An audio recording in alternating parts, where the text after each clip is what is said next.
Hello friends, it's Sherry from Turquoise Dreaming. I am here to share with you a new journal that I've been working on this week.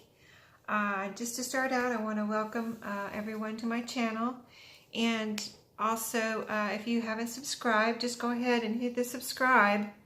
If you hit that and then hit that little bell, click on that, you will get notified of my next videos. So, onward and upward here. Before I start in with this journal, I wanted to show you this fabric that I used on the spine.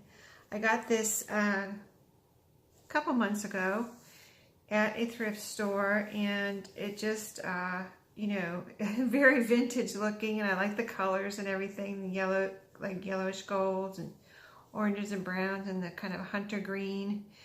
Anyway, here's a little apple.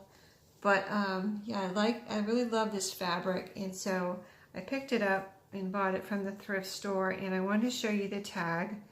It's from Woolworth, and it doesn't have a date on it, but it says Woolworth on here, and you know, Woolworth isn't around anymore, but I remember it from the 70s and it's probably still around in the 80s. Yeah, it was, at least in the early 80s. I don't know when it closed or changed or whatever, but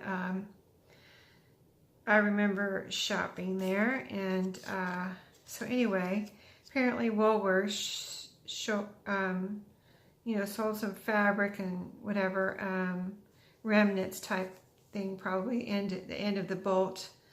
And this was 2.5 yards, it says here, $127 per yard. Let's see. Total price $3.18. So anyway, I used this really cool vintagey, or vintage, not vintagey, vintage fabric on the spine. And so I'll show you that as we look at the book. This I will show you after we flip through a little packet of goodies. And I have something else to tell you about at the end also. But this is the book, and this is a different piece of fabric, but this is another vintagey or vintage strip of fabric that I have used as the, tie closure. And I thought it looked really good on this book. So we'll just open this.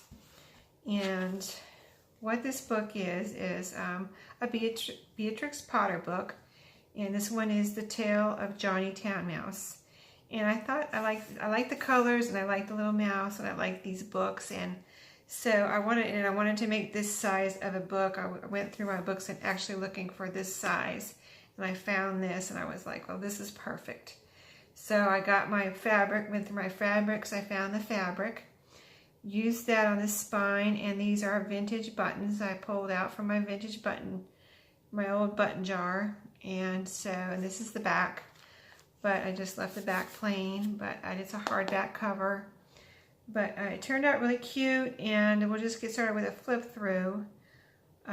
The signatures are sewn in with hemp cord that matches everything. So I went through all my baker's twine and everything, and this hemp cord matched, so I used that.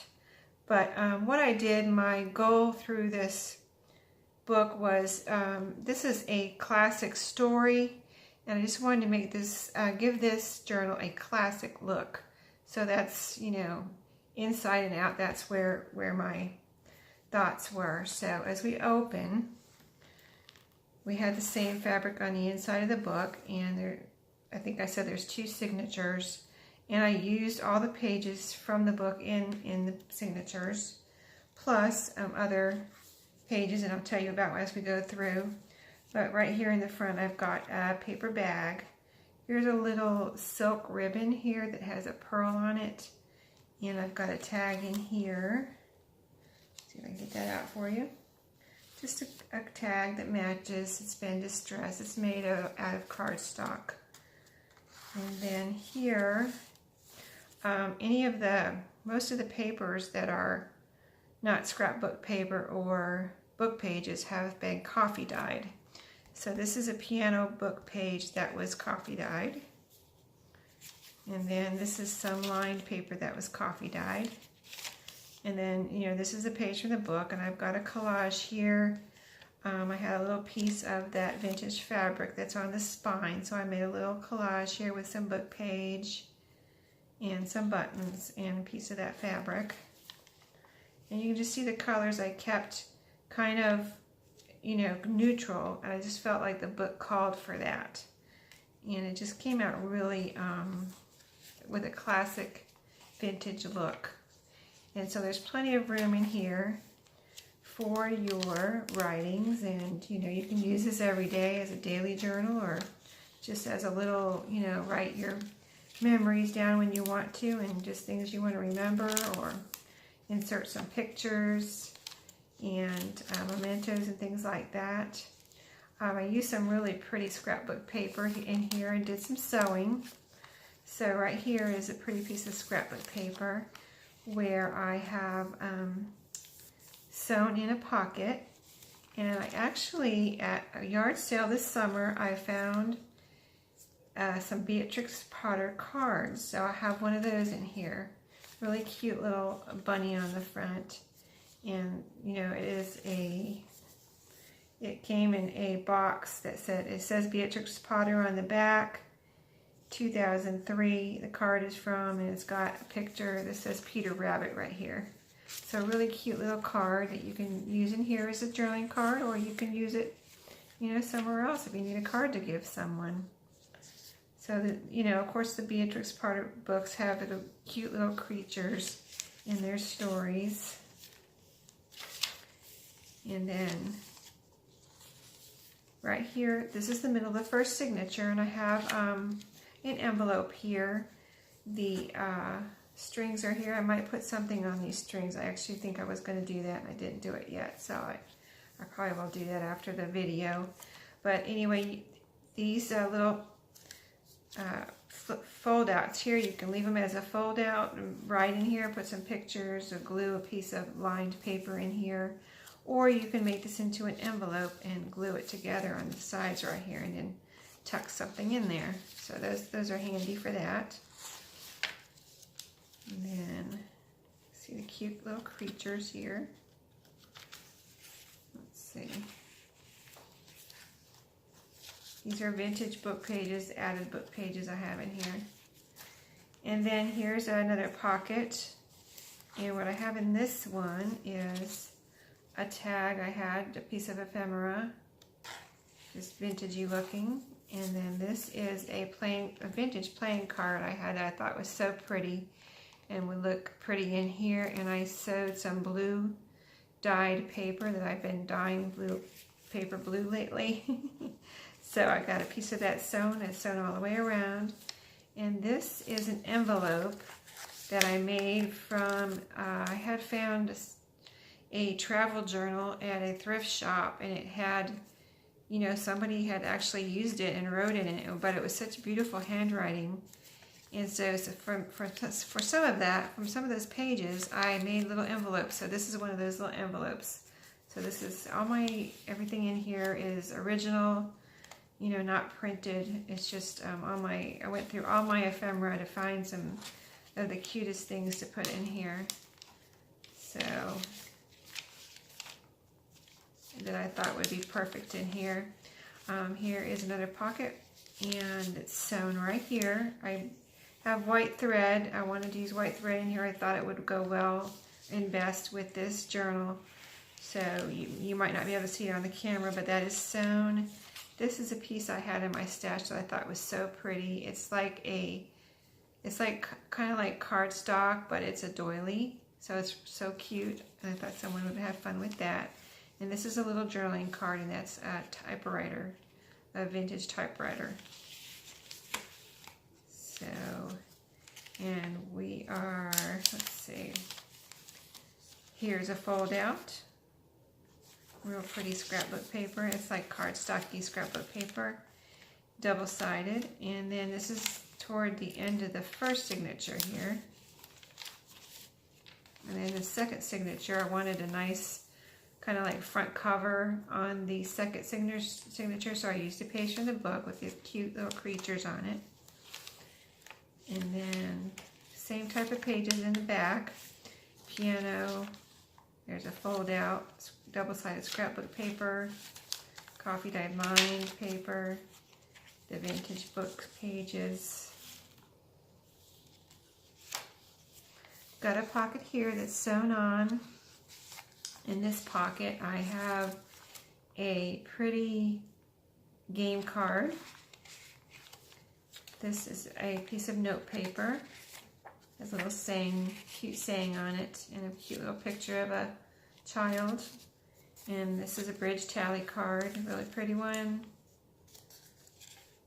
So you can write on that, use it as a drilling card, put some pictures in there. Really pretty. I love the crinkle of the coffee dyed paper. I love the way it turns out like old paper. I like to make it look like I spilled my coffee on it. I've been having fun with that. That one came out perfect. This is a piece of, this is a Post-it note paper, and it's, so you can move this around, but I have it on here for right now. But when whoever gets it can move it around. This is the same type of thing in this second signature, that you can make this into an envelope or leave it like that. I have a pretty, I guess this is a bookmark or a clip, but this is really pretty. I have some of these and I haven't used any, and I thought I needed something really pretty to put in here. So it's the first time I've let go of one. So that goes right, I have that right there.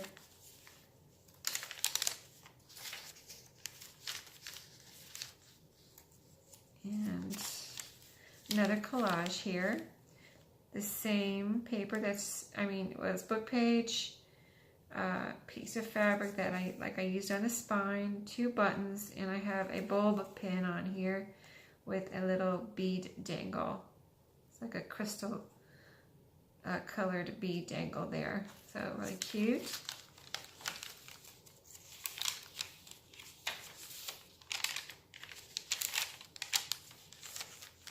And I think this is probably the last pocket. It is sewn on all the way around here. And in this one I have put some pretty note paper. And this is a piece from an address book.